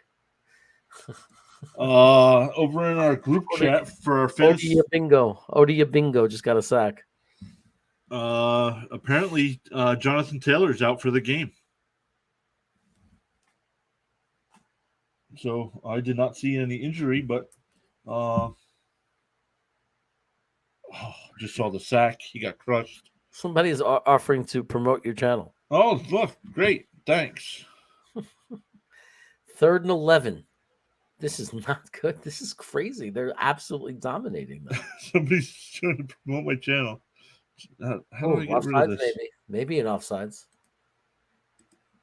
Checks it down. Oh my God. Short of the first. Oh my God. What are they doing? And how I haven't gotten to play. You gotta give me more of an effort to that, Hawkinson. I'm sorry. I need more of an effort. Come on. This is the game. You gotta fight. Oh, he fell. He fell. I think you gotta go for it here again now. What is he doing? Just pile into him. You're a tight end. Just get the. But he fell. He was off balance. So yeah. Oh, they're gonna have to punt. My God. I'm sorry. You're down. Oh no, the fake. And he misses it. Oh my God. He faked it and he threw a pass And it wasn't an easy fake. This is horrible play calling. Horrible play calling, like really bad. This is, I mean, like this. How are they 10-2? How have they won 10 games with this? Oh That my wasn't God. an easy little skip pass. They try to make him a quarterback. He threw to a covered guy. Oh my goodness. Who called that play? That's not the whole idea of a fake is to catch him off guard and have a good matchup.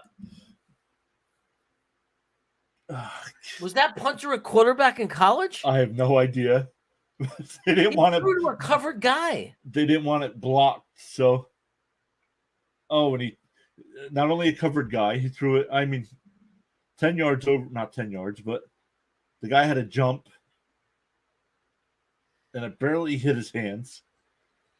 If you're gonna fake it, you do a pitch or like a short Right. pass. The guy comes, you have the guy come in. You don't have him stand out there and throw it across the field.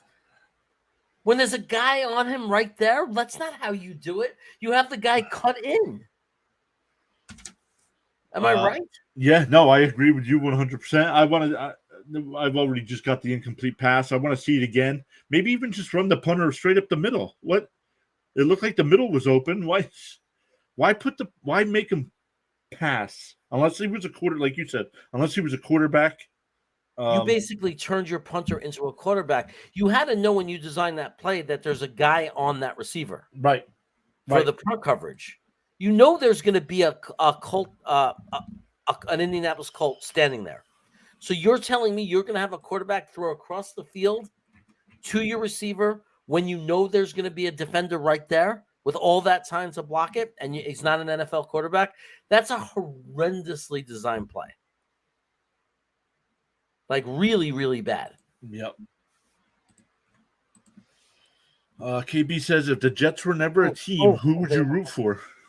If the Jets were not a team, yeah, who would you root for? I'd be a Giants fan. I'm a home. Probably right. All my teams are home teams. Right. I grew up rooting for the Giants also. Like I love the Jets a little bit more, but I always rooted for the Giants too. Yeah. Growing up in Jersey, I probably would have picked the Giants instead of the Jets if there were no Jets. When I was a kid, my dad, we'd sit in his room we would watch football all day. So we watched every Jet, every Giants game. So actually, as I got older, I swayed to the Jets. Gotcha. So we get the incomplete pass there for another fourth down here. So their defense finally tightened up and did something. Now you got 23 points. Right. Now which technically is still only 3 scores. Yeah, but come on. They can't get an inch right. on fourth down. You're going to now go for a 2-point conversion? Right. Like they have to do something now. Like now it's a touchdown and the game's over. Right. Like agreed. The last dying breath. If they were to score a touchdown now, I'd say, maybe. Because then it's 16 points and, who knows. But if they don't score a touchdown now, I know it's early, but, man, to me, the game's over. Agreed. And like you said, this as Jet fans, this is our worst fear for tomorrow. Yeah.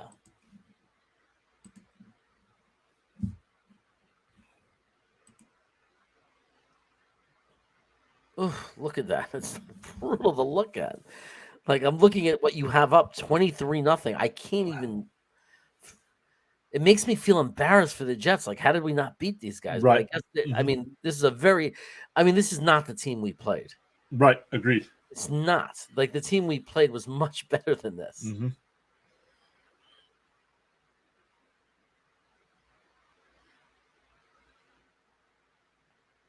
Now, Sean's not on stream with us, but if you look at the Vikings this year, they have been down in game. Now, not this much, but they have been down in games in the first half and have come back. They did it against Buffalo, but I mean, they did not look this bad at the start of the Buffalo game when they got down. They just look bad today. Mm.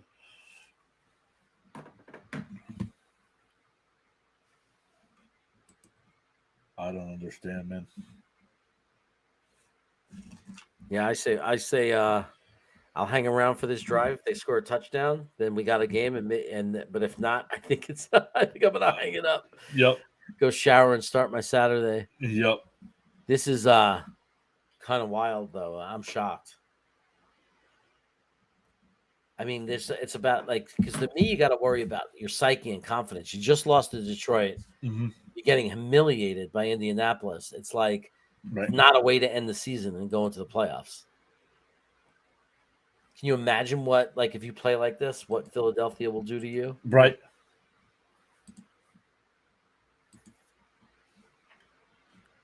Yeah, exactly. What will Philadelphia do to a team that plays like this? Yes, they're showing the NFC standings. Technically, Dallas can't pass them because unless Dallas wins the division. But right, and that would mean a collapse by the Eagles. Right. Oh, I see what you're saying. Their spot is safe, but it doesn't matter. It's a confidence thing. Right. It's like if you start to see yourself as losers, if you start to feel that you can't win games, you know what I mean? And this is humiliating. You have to stand there now for the rest of the game. I mean, it was 4th and short. Why would you do it that way? Why would you pick such a difficult play? And it didn't even have a big reward. It's not like if he caught it, it's a touchdown. Right. Just secure the first down. Have the guy cut across the field. He would if that guy would have cut across the field, you're talking about a totally different situation because it's a shorter pass, and there's no way the guy would have defended it. He easily could have taken the inside. It's just a really short inside route. Just come right across and just lead him with a pass. Still handing the ball off like it's a 0-0 game. Oh, my God. Jefferson had to come in for that just to save that one. And now you go right back to 3rd down. This is right. Awful. Yep. Awful. It's 3rd and short, though, right? 3rd and 2, something like that. 3rd and 2. But they're playing. They're making Indianapolis look like they got the most stout defense in the NFL. They're playing them they're playing the way you play Buffalo. Just try to be efficient. Right. Look at this. Look at this. Oh my God! You're not going to believe what happens next. Oh no. Oh my God. Oh my God. This is. I've never seen it's just so. Lopsided. Nobody open. Wow. That was not on the OL. That was because no one was open. Man. Well, wait a second. What about 17? How did he miss that? How did Cousins miss him? They had a wide open guy. Let me see. I'm getting the replay now. Look how wide open 17 was. All that time he didn't see him? Wow. Man. They almost got there and blocked it again. Wow. Not good. All right, my wife is beckoning. No, that's fine. Thank you for let me get this out of here. Thanks for hopping on. Why don't you tell everybody, the few people that are watching, just a little info on your channel and what it's called so they can find you. Yeah, so the name of the channel is Jets Chaos, just like you see on the screen. Jets Chaos. And I obviously cover everything Jets like crazy. I do a show every Wednesday night called the Wacky Wednesday Show. I do other shows too. They're not as consistent. Sometimes, they're more on and off, but I do a lot of film study with a guy named Dom C. It's good stuff. And me and my brother do a lot of stuff together. We call that Double Chaos. We did that last night. And we're going to try to shore up times and make it more consistent. But anyway, a lot of live shows, and we pump out videos all week long. So Jets Chaos, go subscribe. And I want to yell out, shout out to Sean. I'm sorry for what's happening, man. We, as a Jet fan, we have been where you're been right now, and it is not fun. Nope. It's kind of disgusting. But hey, you're in the playoffs, so right. you know, you just gotta right now. They gotta bounce back. They gotta Yeah. figure out how to bounce back. But anyway, I had a great time. It was great to be on. Great to talk football with you, John. Yeah. So you know, good luck and everything with the new team and everything, because this channel will hopefully grow and be very, very big. Yep, we're getting there. Like I said, we're sitting at 818 coming into today on the YouTube side at 640 something on the Twitch side. So, oh man, I'm looking forward to you guys breaking 1,000 and getting up there. You guys, it'll happen. You guys are great. So, yep. Thank you very much, and let me know. We're always streaming every Sunday and Thursday. So I know you're out on the West Coast, so the hours are different. But if you're ever available, let me know, and I'll send you a link to jump in. All right, sounds great. All right, thanks, man. All right, take care. Yep, bye-bye. So, guys, I'm going to wrap up as well. That was Jeremy from Jets Chaos. I'm going to go get some lunch as well. This game is a dud. If it was a close game, we'd stick around, talk it up a little bit. But we'll be back tomorrow talking at noon Eastern, talking matchups and cover a little bit of the Jets-Lions game as well. So if you haven't, make sure you hit that subscribe or follow button, and we'll see you all tomorrow.